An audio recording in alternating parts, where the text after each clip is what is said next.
First உங்களை பற்றி சொல்லுங்கள். பேர்? நான் வந்து பேர் டாக்டர் ராய்ச்சூர், புதுக்கோட்டை மாவட்டம். காங்கிரஸ் கட்சியில் வந்து ஆரம்பத்தில் 20 ஆண்டுகளுக்கு முன்னாக நினச்சிட்ருக்கோம். முதல்ல வந்து நான் நகர பொறுப்பில் இருந்தேன், அப்புறம் மாவட்ட பொதுச் செயலாளராக இருந்தேன், அப்புறம் மாநில ஒருங்கிணைப்பாளர் சில்வாநகரில் இருக்கிறேன். 5 எம்எல்ஏ ஜெயிச்சிருக்கீங்கல்ல, முதல் ஆதரவு விஜய்க்கு போய் கொடுத்தீங்களா, இதை பற்றி என்ன நினைக்கிறீங்க? 5 எம்எல்ஏ திராவிட முன்னேற்ற கழகம் திமுக தான் அவங்க எலெக்ஷன் ஒர்க்லாம் பார்த்துருப்பாங்க. திமுகவுடைய தயவு இல்லாமல் ஜெயிச்சிருக்க முடியாது. கண்டிப்பாக ஜெயிச்சதுக்கு ஒரு நன்றி கூட சொல்லாமல் போயிட்டு தாவேகாவுக்கு நிபந்தனையோட ஆதரவு கொடுத்தீங்கல்ல, இதை பற்றி வந்து திமுகவினர் ரொம்ப கடுமையாக விமர்சனம் பண்ணுறாங்க. விடுதலை கொடுத்துட்டாரு, மோடி கூட சொல்லியிருக்காரு. இதை பற்றி என்ன நினைக்கிறீங்க? அரசியல் பொதுவாக வந்து ஒரு கட்சி வந்து எல்லா கட்சியும் வந்து தன்னுடைய கட்சியை வலுப்படுத்துறதுக்கு தலைமை வந்து முயற்சி எடுக்கும். அந்த அடிப்படையில் தலைமை எந்த அடிப்படையில் எடுத்தாங்கன்னு தெரியலை. என்னுடைய கருத்து அப்படின்னு கேட்டிங்கன்னா, அது நாகரிகமான முறையில் அவங்களை போய் பார்த்து சொல்லிட்டு வெளியே போயிருக்கலாம். இல்லைன்னா தேர்தலுக்கு முன்னாலே வெளியே போயிருந்தோம்னா நம்ம கட்சி வந்துருக்கிறதுக்கு வாய்ப்பு இருக்குது. இப்போது அவசரப்பட்டாங்க காங்கிரஸ் சொல்கிறீங்களா? இல்லை, அவசரப்பட்டாங்கன்னு எப்படி சொல்ல முடியும்? தலைமை ஒரு முடிவு எடுத்திருக்காங்க, தெளிவான முடிவாக நாங்கள் தான் நம்புகிறோம். இல்லை, வெற்றி பெற்றதுக்கப்புறம் போய் ஒரு சொல்லிட்டு வந்திருக்கணும்னு நீங்கள் சொல்கிறீங்கல்ல. ஒரு அரசியல் நாகரிகம் கருதி பார்த்துருக்கலாம், சொல்லியிருக்கலாம். என்னுடைய தனிப்பட்ட கருத்து தான். தலைமை எடுக்கணும்னு அவசியம் இல்லை. தலைமைக்கு அப்போ நாகரிகம் இல்லைன்றீங்களா? இல்லை, அப்படி கிடையாது. நீங்கள் சொல்கிற பதில் அப்படி தானே போகுது. இல்லை, தலைமைக்கு நாகரிகம் இல்லைன்னா சொல்லாதீங்க. நீங்கள் வேறு ஒன்று கிடக்க ஒன்று சொல்லாதீங்க. அப்படி இல்லை. ஆக்சுவலி என்னென்னா, இப்போ எல்லாருமே கேட்குறாங்கல்ல, நிறைய பேர் வந்து ஆதரிக்கிறாங்க. நம்ம வந்து ஏற்கனவே தலைவர் இல்லை, இன்றைக்கி திருமாவளவன் ஆதரவு கொடுத்துருக்காரு, 2 கம்யூனிஸ்ட்டும் ஆதரவு கொடுத்துருக்காங்க. அவங்கெல்லாம் போயிட்டு காம்ப்ரமைஸ் பண்ணிவிட்டு ஒரு மக்கள் அவங்கள பற்றி விமர்சனம் பண்ணல. ஆனால் தேர்தல் ரிசல்ட் வந்து மறுநாளே ஆதரவு நீங்கள் கொடுத்துருக்குறீங்க. அவங்கள பற்றி ஏன் மக்கள் வந்து விமர்சனம் பண்ணலன்னா, அவங்கெல்லாம் வந்து என்ன பண்ணாங்கன்னா, தேர்தலுக்கு அப்புறம் தோல்வி அடைஞ்ச உடனே அவங்களுடைய தோழமை கட்சியுடைய தலைவரை போய் பார்த்துருக்காங்க, அவங்கள்ட்ட ஆலோசனை பண்ணியிருக்காங்க, தைரியம் சொல்லியிருக்காங்க, கவலைப்படாதீங்க, நாங்கள்லாம் அவங்களோட இருக்கணும். அது செய்ய நமக்கு நம்ம தலைமை தவறிட்டாங்கன்னு நான் நினைக்கிறேன். அதனால் வந்து மக்கள் ஆதங்கப்படுறாங்கன்னு நீங்கள் சொல்கிறத வச்சு நான் புரிஞ்சுக்கிறேன். இப்போது ராகுல் எலெக்ஷன் நேரத்தில் ராகுல் காந்தி எதனால் ஸ்டாலின் கூட சேர்ந்து பிரச்சாரம் பண்ணல? அவர் தோன்ற மேடையில், ராகுல் காந்தி தோன்ற மேடையில் இப்போது ஸ்டாலினும் வந்தாலும் கொஞ்சம் பலமாக இருந்திருக்கும்ல, அது ஏன் பண்ணல? இவங்களுக்குள்ளே என்ன பிரச்சனை? தேர்தலுக்கு முன்னாலேயே பிரச்சனைலாம் ஒன்றும் இல்லை. அவங்க ராகுல் காந்தி வராதுக்கு காரணம் நம்ம மாநிலம் மட்டும் தேர்தல் இல்லை, 4 மாநிலத்தில் நினச்சி, வெஸ்ட் பெங்கால், கேரளா, அசாம், தமிழ்நாடு. இப்போ இங்கே வந்து தலைவர்கள் மீது வந்து மரியாதைக்குரிய தலைவர் செல்வப்பிரதே அவங்க மேலே, அப்புறம் கிரீஷ் சோடங்கர் மேலெலாம் வந்து அளவுக்கு அதிகமாக நம்பிக்கை வச்சுருந்துருப்பாங்க யார் ராகுல் காந்தி சார். அதனால் இங்கே வந்து அவங்க ரொம்ப கான்சன்ட்ரேட் பண்ணாமல் வெற்றி வாய்ப்பு அதிகமாக இருக்குங்கிற ஒரு கணக்கில் மற்ற மாநிலங்களை கான்சன்ட்ரேட் பண்ணதுனால இப்போ கேரளாவில் பார்த்தீங்கன்னா நம்ம வந்து 100 சீட்டுக்கு மேலே வந்துருக்கோம். எங்கள் ஆட்சி அமைக்க அளவுக்கு வந்துருக்கோம். இப்போ மக்களிடையே வந்து தேர்தலுக்கு முன்னாலேயே ராகுல் காந்திக்கும் ஸ்டாலினுக்கும் ஏதோ ஒரு மனக்கசப்பு இருந்திருக்குதுன்ற மாதிரி தான் சொல்கிறாங்க. இதை பற்றி நீங்கள் என்ன நினைக்கிறீங்க? இல்லை, அதுக்கான வாய்ப்பு இல்லை. 22 வருஷம் பயணிச்சிருக்காங்க, பிரதேசம் இருந்திருக்காங்க. மனக்கசப்பு ஒன்றும் இல்லை. இது உள்ளே நம்மளுடைய கட்சியை வலுப்படுத்தணும். ஏன்னா 59 வருஷத்துக்கு மேலே வந்து நமக்கு எந்த ஆட்சி அதிகாரம் இல்லை. இன்றைக்கு வரைக்கும் ஆட்சி அதிகாரம் இல்லாமல் வந்து காங்கிரஸ் கட்சி அளவுக்கு பலமாக இருக்குன்னு தொண்டர்களை வச்சு, அடிப்படை தொண்டர்கள் வந்து எந்த எதிர்பார்ப்பு இல்லாமல் பணியாற்றாங்க. கட்சி தொண்டரே இல்லாத கட்சின்னு சொல்கிறாங்களேங்க. சொல்கிறவங்க பைத்தியக்காரங்க சொல்லிட்டு தான் இருப்பாங்க. ஜமீன்தார் கட்சி, தொண்டரே இல்லாத கட்சி இதெல்லாம் சொல்ல முடியாது.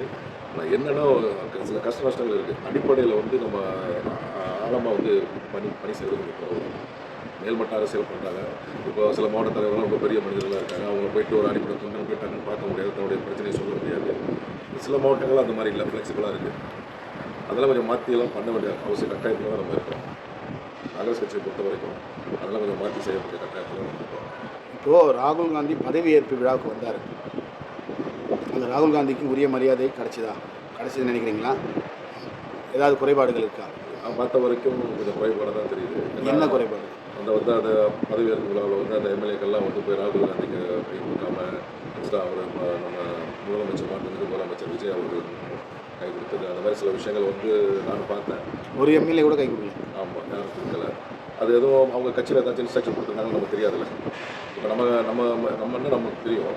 ஆவைக்காவில் என்ன இன்ஸ்ட்ரக்ஷன் கொடுத்தாங்க, எப்படி நடக்கணும்னு கொடுத்துருக்காங்க, என்ன விதிமுறைகள் அவங்க வந்து கட்டமைக்கப்பட்டிருக்காங்க நமக்கு தெரியாதுல்ல. அதாவது இப்போது ராகுல் காந்தி அந்த நிகழ்ச்சி கலந்துக்கிறான்னு சொன்னால் அவருக்குரிய அந்த ஏற்பாடுகள் எல்லாமே நீங்களும் தானே போய் கிட்ட இருந்து செஞ்சுருக்கணும். அப்போ அவங்க தலைவர் வராருன்னா எப்படிலாம் இருக்கணுன்றது அவங்களுக்கு இன்ஸ்ட்ரக்ஷன் நீங்களும் கொடுத்துருக்கணும். செஞ்சுருக்கணும். யார் பொறுப்பில் செஞ்சாங்கன்னு நமக்கு தெரியல. மாநில தலைமை பொறுப்பில் செஞ்சுருக்காங்க, இல்லை தாவேகா பொறுப்பில் விட்டுட்டாங்கன்னு நமக்கு தெரியாது. அப்போ நம்ம பொறுப்பில் செஞ்சுருந்தாங்கன்னா நம்ம நிர்வாகிகள் கேட்கலாம் கொள்ளலாம். அதுக்கான வாய்ப்புகள் இல்லை. தாவேக்கா பண்ணியிருப்பாங்க. அந்த அரேஞ்ச்மெண்ட்லாம் தாவேக்கா தான் பண்ணியிருப்பாங்க. தமிழ்நாடு அரசு பண்ணியிருக்கோம், சென்னை கார்பரேஷன் பண்ணியிருக்கோம். எப்படி பண்ணாங்கன்னு தெரியல. பட் என்னடா அது கொஞ்சம் மன வருத்தம் தான். என்னை பொறுத்தவரைக்கும் எனக்கு கொஞ்சம் மன வருத்தம் தான். உங்களுக்கு வருத்தம் மட்டுமா இல்லை உங்கள் கட்சி தொண்டர் எல்லாருக்குமே அந்த மன வருத்தம் நிறைய இருக்கும்? பேருக்கு இருக்குது. நிறைய பேருக்கு. நான் பேசின வரைக்கும் நண்பர்கள் எல்லாமே தேசிய தோழர்கள் நம்ம ஆலோசனை பண்ணும்போது பேசும்போது நிறைய பேர் சொல்கிறாங்க. இதை வந்து ஃப்யூச்சரில் இதெல்லாம் சரி பண்ணிடுவீங்களா? நிச்சயமாக சரி பண்ணுவோம். இப்போ ஏன்னா ராகுல் காந்தி தலைவர் வந்து நேரடியாக தமிழ்நாட்டு பிரதமர் கவனம் செலுத்த ஆரம்பிச்சிருக்காங்க. அதனால் வருங்காலங்களில் வந்து ஒரு சில ஆண்டுகளுக்கு முன்னால் ராகுல் காந்தி வந்து இளைஞரணி தலைவராக இருக்கும்போது பார்த்திங்கன்னா லட்சக்கணக்கான உறுப்பினர்கள் சேர்ந்தாங்க. எதனால் சேர்ந்தாங்கன்னா ராகுல் காந்தி தலைவர் மேலே இருக்கக்கூடிய ஒரு ஈர்ப்பில். அதே நிலைமை திருப்பி உருவாகிறதுக்கு இப்போ வாய்ப்பு. இந்த மாதிரி எப்போவாவது திமுக 10 ஆண்டு காலம் மேலே பயணிச்சிங்களா? திமுக 21 வருஷம் 21 வருஷம் 2004 2014 வரைக்கும் காங்கிரஸ் ஆட்சி காலத்தில் வந்து பயணிச்சுட்டு இருக்காங்க. எப்போவாவது இந்த மாதிரியான ஒரு இன்சல்ட் உங்கள் தலைவருக்கு நடந்துருக்குது இருக்கா? இல்லை, இந்த மாதிரி நம்ம பார்க்கல. ரொம்ப கண்ணியமாக இருப்பாங்க, ரொம்ப ஒழுக்கமாக இருப்பாங்க. அதுக்கான மரியாதை கிடைக்கும். தலைவர் ரொம்ப கௌரவம் கொடுப்பாங்க. இன் ஃபியூச்சர் எப்படிங்க உள்ளாட்சி தேர்தல், எம்பி எலெக்ஷன் எல்லாத்தையும் தாவேக்கோட பயணிக்கணும்னு நினைக்கிறீங்களா? அப்படி தான் ஒப்பந்தம் பண்ணியிருக்காங்க. இப்போ உங்களுடைய விருப்பம் எது? என்னுடைய விருப்பம் வந்து கடந்து இது அதாவது கடைசி வரைக்கும் போய் சேருமா? என்னுடைய விருப்பம் வந்து என்னென்னு கேட்டிங்கன்னா, உள்ளாட்சி தேர்தலாக இருந்தாலும், பாராளுமன்ற தேர்தலாக இருந்தாலும், சட்டமன்றமாக இருந்தாலும் நம்ம தனித்து நின்றோம்னா ஒரு 15% வாக்கு வாங்கக்கூடிய அளவு கட்சியை கட்டமைக்கணும். நம்ம அவங்களோட கூட்டணி போயிட்டு 10 சீட்டு 50 சீட்டு கேட்குறது, இங்கே 15 சீட்டு எவ்வளோ காலத்துக்கு ஓட்ட முடியும்னு நினைக்கிறீங்க? என்னுடைய கருத்து கேட்டால் நம்ம அடிப்படையில் நம்ம தனித்து நின்றோம்னா ஒரு 15% ஓட்டு ஷேர் வச்சுக்கக்கூடிய அளவுக்கு நம்மளுடைய கட்சியை கட்டமைக்கணும். இதை இப்போ இருக்கிற செல்வத்துறை தலைவர் செய்கிறாரா? செய்கிறாரு. நல்லா செயல்படுறாங்க. மற்ற தலைவர்களோட செல்வப்பிரதிநிதி தலைவர் இருக்கும்போது நல்லா எழுச்சியாக இருக்குது. மக்கள் ஈஸியாக அவங்க அணுகு. இப்போ வந்து டெல்லியிலேருந்து வந்து மாவட்ட தலைவர்லாம் நியமனம் பண்ணாங்களே, அதில் உங்க முழு திருப்தியா? நானும் கேட்டிருந்தேன். இப்போ வடக்கு கிடைக்கல. திருப்தி வேணா எனக்கு சொல்லுவோம். இல்லை எலிஜிபிளான கேண்டிடேட் அவங்க செலக்ட் பண்ணிட்டு போனாங்களா?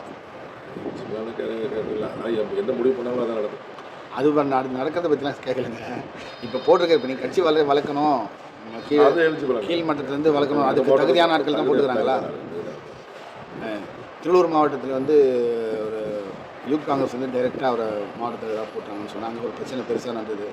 சசிகாந்த் செந்தில் எம்பிஆர் அவராலேயே அங்கே சமாளிக்க முடியல இந்த பிரச்சனைகளை. ஒரு மாவட்ட தலைவரை அவங்க யாரும் ஏற்றுக்கவே மாட்டேன்னு சொல்கிறாங்க. இது மாதிரி நிறைய இடங்களில் பிரச்சனை. யாரோ ஒருத்தர் போட்டாங்க, சம்மந்தம் இல்லாதவங்களை போட்டாங்கன்னு. அவங்க சம்மந்தம் இல்லாதவங்க இல்லை. ஆனால் யாருமே வந்து மாநில தலைமையுடைய பொறுப்பில் போடலையே. தில்லியிலேருந்து ஒரு மாவட்டத்துக்கு ஒரு பொறுப்பாளர் போட்டுருக்காங்க. அந்த பொறுப்பாளர் தான் நியமனம் செய்கிறாங்க. எல்லாம் வந்து ஆய்வு செஞ்சு எல்லோரும் விசாரணை செஞ்சு மக்களுக்கு யாரை பிடிச்சிருக்கு, தொண்டர்கள் யாரை பிடிச்சிருக்குலாம் பார்த்து தான் அவங்க ரெக்கமெண்ட் பண்ணாங்க. அவங்கள தான் போட்டுருக்காங்க. அப்படி இருக்கும்போது யாரும் ஏற்றுக்க மாட்டேன்னு சொல்ல முடியாதுல்ல. சரி, இப்போ போட்டிருக்க தலைமை வந்து இப்போ மாநில தலைவர் நியமிச்சிருந்தாலும் சொல்லலாம். ஏதாச்சும் வேணும் நியமிச்சாங்க. இது அப்படி கிடையாது. மாநில தலைவர் ரெக்கமெண்டேஷன் பண்ணுறாங்க. மாநில தலைவர் செல்வ பெருந்தகை அவர் போட்டாரா இல்லை மாவட்ட தலைவரையும்? அவங்க போல டெல்லியிலேருந்து வந்து போட்டுக்கிறாங்க. நிர்வாகிகள் இப்போ ஒரு மாவட்ட தலைவர் வந்து செல்வ பெருந்தகை எதிராக வேலை செய்கிறாரு, அவர் வந்து இணைஞ்சு வேலை செய்ய மாட்டார் அப்படின்னு சொன்னால் செல்வ பெருந்தகை அவரால் நடவடிக்கை எடுக்க முடியுமா? கண்டிப்பாக எடுக்கணும். அந்த இப்போ மாநில தலைமை கூட ஒத்துழைக்காத எந்த மாவட்ட தலைவர் இருக்கக்கூடாது. எப்படி கட்சி வளரும்? குடும்ப அரசியல் எப்படி பண்ண முடியும்? இப்போ நம்மளை பொறுத்த வரைக்கும் தேசிய தலைவர் ராகுல் காந்தி, அவங்கள வச்சு தான் இல்லாமல் மாநிலத்தில் ராகுல் காந்தி தலைவர் தானே நியமிச்சிருக்காங்க செல்வப்பிரதை தலைவர். அவங்க என்ன செல்வப்பிரதை மாநிலத்தில் என்ன சொன்னாங்களோ அதை தான் கம்பல்சரி கேட்கணும். அனைத்து மாவட்ட தலைவர்களும் மாநில நிர்வாகிகள் அவ்வளோ பேரும் நான் கேட்கணுமா கேட்கக்கூடாதுன்னு கேட்கலங்க. கேட்பாங்களா? இப்போ போட்டுக்கிற மாவட்ட தலைவர் எல்லாரும் அவர் கண்ட்ரோலில் இருக்கவங்களா? இருந்து தானே ஆகணும். இல்லாட்டி அவங்க மாணிக் தாகூருக்கு எத்தனை மாவட்டம் போட்டுக்கிறாங்க? மாணிக் தாகூருடைய ஆட்கள் எத்தனை மாவட்டத்தில் இருக்கிறாங்க? செல்லகுமாருடைய ஆதரவாளர்கள் எத்தனை மாவட்டத்தில் இருக்காங்க? எல்லாரும் செல்வ பெருந்தகை கட்டுப்படுவாங்கன்னு நினைக்கிறீங்களா? கட்டுப்பட்டு தான் ஆகணுன்றது இல்லைங்க, கட்டுப்படுவாங்க. இப்போ கட்சி வளரணும்னு சொல்கிறீங்க, அதனால தான் இந்த கேள்வி. ஒரு மாநில தலைவர்னால் அவர் தான் மாவட்ட தலைவர் போனார். இப்போ யார் வேணாலும் ஆதரிக்கலாம் சார். இப்போ நான் இருக்கிறேன். ஆரம்பத்தில் பார்த்தீங்கன்னா கே சலகரியான இருந்தாங்க தலைவராக. அப்போ இருக்கும்போது அவங்களுடைய படத்தை நான் சேர்த்து வச்சுருந்தேன். எப்போ கே சலகரி போனாலும் செல்வப்பிரதை யார் வந்தாங்களோ அவங்க படத்தை வச்சுருவோம். அதுக்காக நான் வந்து ஆள் மாதிரி வைக்கல.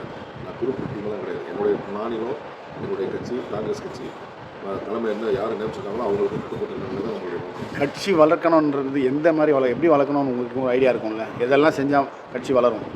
ஒரு கிராமத்துலேயும் முதல்ல கொடி பறக்கணும் சார். இப்போ வந்து தமிழ்நாட்டில் எங்கேயுமே கொடியை பார்க்க முடியல. அது நிறைய இளைஞர் காங்கிரஸ் நிறைய பண்ணியிருக்காங்க. அதெல்லாம் எங்கே பண்ணியிருக்காங்க? விஷ்ணு பிரசாத் பீரியட்லாம் அது பண்ணாங்க. இப்போ எங்கே இருக்குது நீங்கள் பாருங்கள். நீங்கள் இப்போ இல்லை பாருங்கள். என் கிராமம் புதுக்கோட்டை மாவட்டத்தில் 9000 கிராமம் இருக்குது. 100 கொடி கூட இல்லை. முதல்ல அடிப்படையில் கொண்டு வைக்கணும். ரெண்டாவது மக்கள் தேவைகள் பிரச்சனைகளுக்கு வந்து மத்திய அரசுடைய பிரச்சனைகளை எடுத்து போராடணும். அதிகமான போராட்டம் சேர்க்கணும், நிறையா உறுப்பினர்கள் சேர்க்கணும். மூணாவது வந்து என்னன்னா, அஞ்சாவது என்னன்னு கேட்டிங்கன்னா, மேல் தலைமைக்கும் எப்படி எப்படி வந்து மாநில தலைமைக்கும் மாவட்டத்துக்கும் இருக்கிற ஒரு தொடர்புகள் இருக்கோ, அதே மாதிரி மாவட்டத்துக்கும் அடிப்படை தொண்டர்கள் ஒரு தொடர்பு ஏற்படுத்தணும். ரொம்ப இடத்துல பார்த்தீங்கன்னா, கட்சி உறுப்பினராக இருக்காங்க, யார் மாவட்ட தலைவர் தெரிய மாட்டேங்குது, யார் ஒன்றிய தலைவர் தெரிய மாட்டேங்குது, யார் வட்டார தலைவர் தெரிய மாட்டேங்குது, யார் நகரம் தெரிய மாட்டேங்குது. ஆனால் அவங்க காங்கிரஸ்காரங்க இருக்காங்க, நம்ம பார்த்துக்கணும். இவங்களோட ஒன்றிணைக்கணும். ஒரு ஒரு ஒரு நல்ல ஒரு கோஆர்டினேட்டர் இருந்துச்சுன்னா நல்ல வளர்ச்சியாக இருக்கும். ஏன்னா நம்ம காங்கிரஸை பொறுத்த வரைக்கும் உறுப்பினர்கள்லாம் இப்போ தேவை கிடையாது. அவ்வளோ பேர் உறுப்பினராக இருக்காங்க. அவங்களாம் என்ன உறுப்பினராக தான் அப்போ போயிடுறாங்க. மாங்காடுன்னு ஒரு கிராமத்தில் ராகுல் காந்திஜி வரும்போது 100 பேர் உறுப்பினராக வேணும். நம்ம ஒரு 4 வாரத்துக்கு முன்னால் அந்த கிராமத்துக்கு போனால் ஒரு 4-5 பேர் தான் இருக்காங்க. இங்கே 100 பேர்னு கேட்டோம்னா யாரை தொடர்பு கொண்டு தெரியல, என்ன பண்ணுறது தெரியல, யார் மாவட்ட தலைவர் தெரியல. அவங்க என்ன பண்ணுறாங்க, அப்படியே பண்ணி வழக்கட்சி போட்டாங்க. இது யாருடைய தவறு? அதாவது வேற என்ன செஞ்சால் வளரும் கட்சி?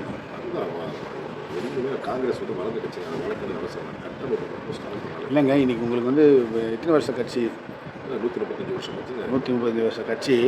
இன்றைக்கி ஏன் நீங்கள் தனியாக நின்னா, ஒரு தடவை தனியாக நின்னா வந்து தமிழ்நாடு ஃபுல்லாக போகிறதுக்கு முதல்ல ஆள் இல்லை, போடுறதுக்காக இல்லை, நிற்கிறதுக்கு உள்ளாட்சியில் எல்லா ஊர்லேயும் ஆள் இருக்காங்க. யார் சொல்கிறது? சரி, எவ்வளோ ஓட்டு வாங்குவீங்க, எவ்வளோ பர்சன்டேஜ் வாங்குவீங்க? அது ரெண்டு பார்த்தா தான் தெரியும். மக்களை நோக்கி அரசியல் பண்ணுறீங்களா? கண்டிப்பாக பண்ணிடுறோம். மக்களுக்காக தான். எத்தனை பேர் அந்த மாதிரி எத்தனை பேர் அந்த மாதிரி சொல்லுங்கள். ஒரு மக்கள் செல்வாக்கூடிய தலைவர்கள் யாரெல்லாம் அவங்க தொகுதியில் போனால் அவங்களுக்குன்னு ஒரு 10,000 ஓட்டு 20,000 ஓட்டு இருக்கிற ஒரு 30,000 ஓட்டு கூட வாங்குவேன். வாங்கிறது இல்லைங்க.